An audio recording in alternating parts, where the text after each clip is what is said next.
in the administrative records of ancient Egypt's 18th dynasty. Buried among inventories of grain and cattle, archaeologists have discovered something profoundly uncomfortable: detailed accounting of human beings as property. These papyri, preserved in the dry climate of Egypt's tombs and temple archives, reveal a complex hierarchy of forced labor that sustained one of history's most celebrated civilizations. Today, we examine what scholarly research tells us about the lives of enslaved women in Egyptian noble households, a topic largely absent from popular accounts of pharaohs and pyramids. Ancient Egyptian slavery was not a uniform institution. Modern historians distinguish between several categories of unfree labor documented in the textual record. Debt servitude affected native Egyptians who had fallen into temporary bondage. War captives, primarily from Nubia, Libya, and the Levant, formed a permanent underclass with no legal protections. Women appear prominently in these records, valued for multiple forms of labor simultaneously. The Egyptian language itself reflects this complexity. Hieroglyphic texts use distinct terms for different roles: him for general servants, bag for laborers, and sekem for those in positions of enforced domestic service. Women in noble households were categorized by their assigned functions, and archaeological evidence suggests these roles often overlapped in ways that modern scholars find deeply troubling. Large estates operated through elaborate hierarchies. Agricultural workers formed the base: women and men who labored in fields stretching along the Nile's fertile banks. Above them were domestic servants who maintained the physical household. At the apex were those who served in what administrative texts call the inner quarters, private sections of noble residences where access was strictly controlled. These inner quarters housed women selected for proximity to the household's patriarch. Astrocopary fragments used for daily notes reveal that these women received better rations, finer clothing, and access to cosmetics and oils. But this preferential treatment came with expectations documented in household accounts and legal texts. They were expected to provide personal service to the estate's lord, a term whose full implications become clear when we examine contemporary marriage contracts and legal disputes. Egyptian marriage law recognized concubinage as a formal institution. Men of sufficient wealth maintained multiple women in their households, former wives with legal status and property rights, and subordinate women with no such protections. For enslaved women, this distinction was critical. They could bear children who would never inherit, could be transferred to other households, and had no legal recourse against their owners. The documentary evidence for this system comes from multiple sources.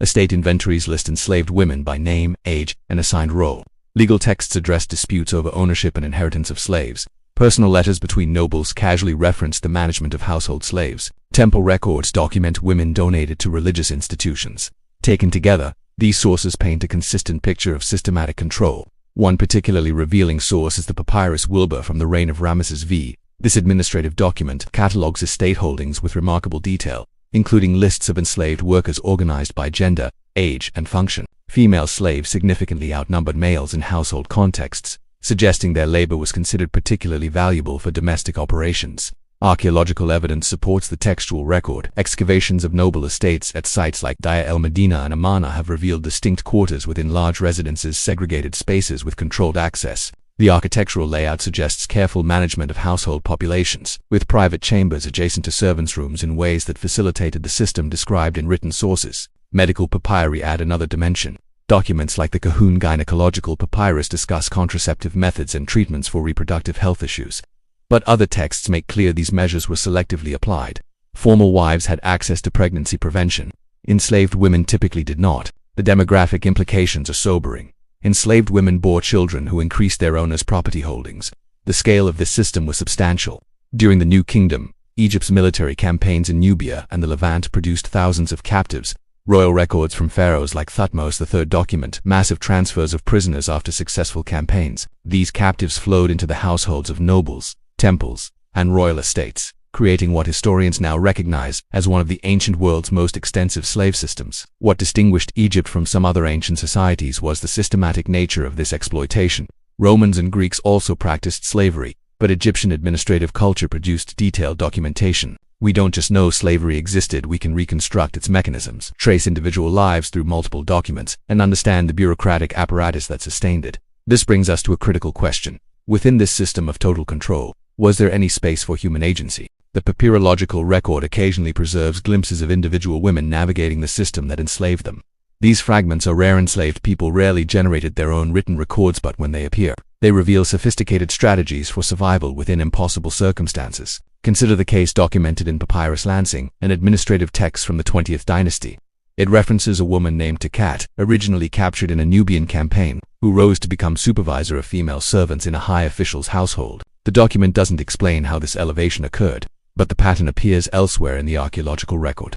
Some enslaved women achieved positions of relative authority by demonstrating competence in household management. These supervisory roles created complex dynamics. Women who gained such positions were still enslaved. They could be sold, transferred, or punished at their owner's discretion. But they exercised power over other enslaved people, allocated resources, and influenced household operations. Egyptian administrative texts show these supervisors managing supplies, settling disputes among servants, and reporting to their owners on household affairs. The ethical implications trouble modern historians. These women survived by becoming integral to the system that oppressed them. They achieved security through roles that required them to manage other victims. Yet viewing this through a purely moral lens may miss important historical context about how people preserve their humanity under dehumanizing conditions. Letters preserved in temple archives occasionally mention enslaved women by name in contexts, suggesting personal relationships. A 19th dynasty letter from Deir el-Medina references an enslaved woman who served as a trusted confidant to a noble's wife, handling sensitive correspondence and financial matters. Another document describes an enslaved woman who trained younger servants in textile production, developing skills that made her difficult to replace. The pattern that emerges from these scattered references is one of strategic adaptation.